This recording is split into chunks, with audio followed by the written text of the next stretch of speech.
Día 19. Cultivar la vida en comunidad. Podrán desarrollar una comunidad saludable y robusta que viva bien con Dios y disfrutar los resultados únicamente si se esfuerzan por llevarse bien unos con otros, tratándose entre sí con dignidad y honra. Santiago, capítulo 3, versículo 18. Todos seguían firmes en lo que los apóstoles les enseñaban, y compartían lo que tenían, y oraban y se reunían para partir el pan. Hechos, capítulo 2, versículo 42. La vida en comunidad requiere compromiso.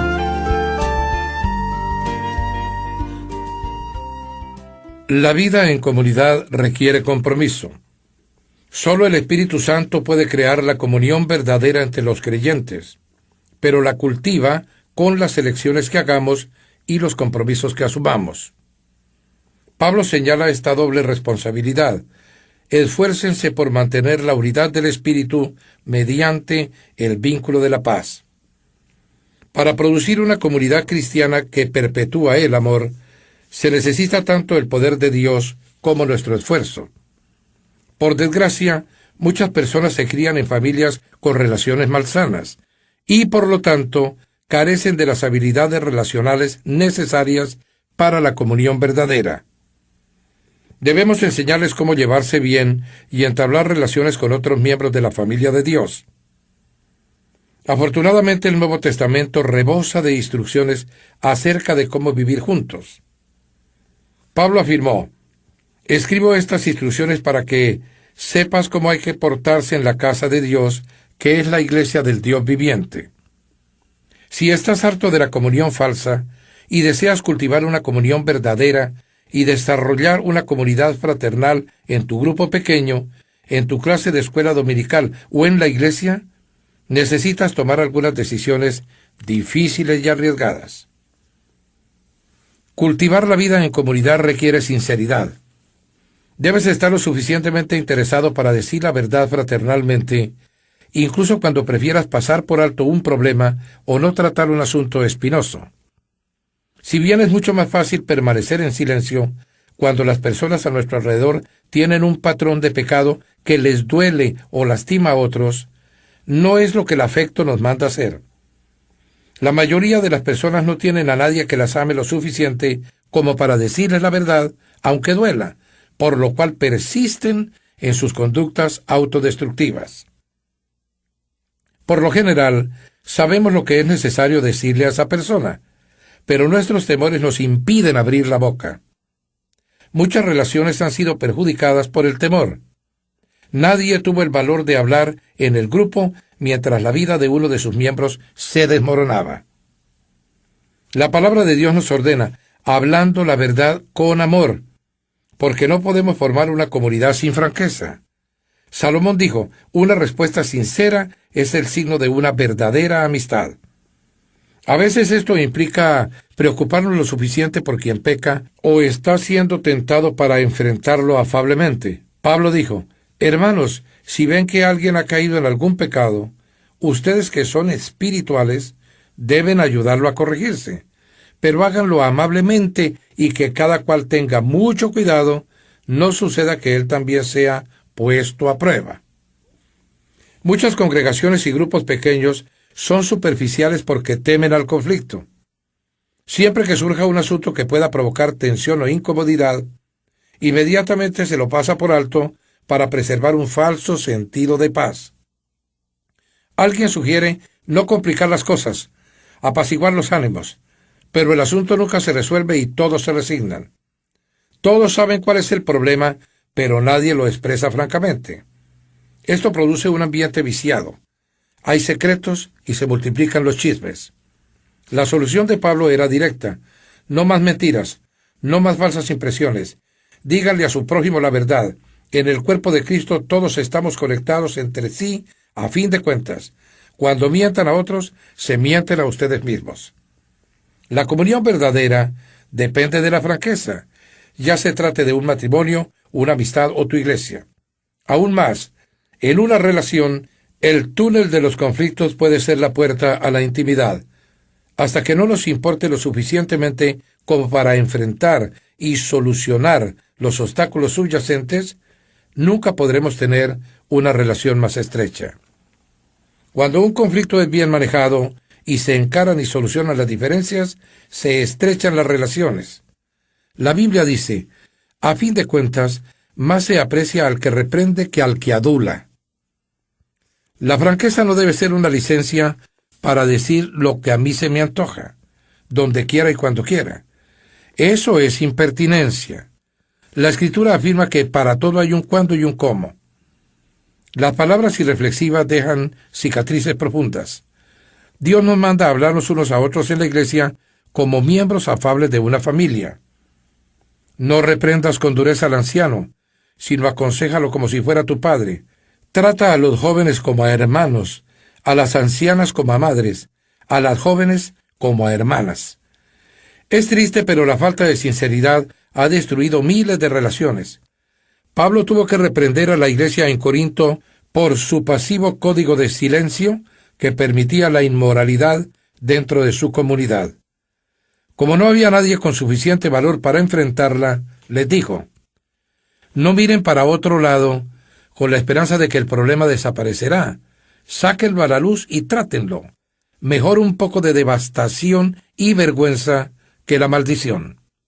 Ustedes creen que se trata de algo sin importancia, pero por el contrario, no deberían actuar como si todo estuviera bien cuando uno de sus compañeros cristianos es inmoral o calumniador, es arrogante con Dios o grosero con sus amigos, se emborracha o es avaro y estafador. No toleren esta situación, ni consideren aceptable ese comportamiento. No soy responsable de lo que hagan los de afuera, pero ¿acaso no tenemos responsabilidad hacia los de adentro, los que conforman nuestra comunidad de creyentes? Cultivar la vida en comunidad requiere humildad. Nada destruye la comunión tan rápido como la arrogancia, la autocomplacencia y el orgullo empedernido. El orgullo erige murallas entre las personas. La humildad construye puentes. La humildad es como el aceite que suaviza las relaciones y lima las asperezas. Por eso la Biblia dice, revístanse todos de humildad en su trato mutuo. La vestimenta apropiada para la comunión es una actitud de humildad. El resto del versículo continúa, Dios se opone a los orgullosos, pero da gracia a los humildes. Este es otro motivo por el que debemos ser humildes. El orgullo bloquea la gracia de Dios en nuestra vida, la que necesitamos para crecer, cambiar, sanar y ayudar a los demás. Recibimos la gracia de Dios cuando reconocemos con humildad que la necesitamos. La Biblia nos dice que ser orgullosos es oponernos a Dios. Es una manera de vivir necia y peligrosa. Podemos desarrollar la humildad de manera práctica, reconociendo nuestras debilidades, siendo tolerantes con las debilidades de otros, estando dispuestos a ser corregidos y destacando lo que hacen los demás. Pablo aconsejó, vivan siempre en armonía, y no sean orgullosos, sino traten como iguales a la gente humilde. No se crean más inteligentes que los demás.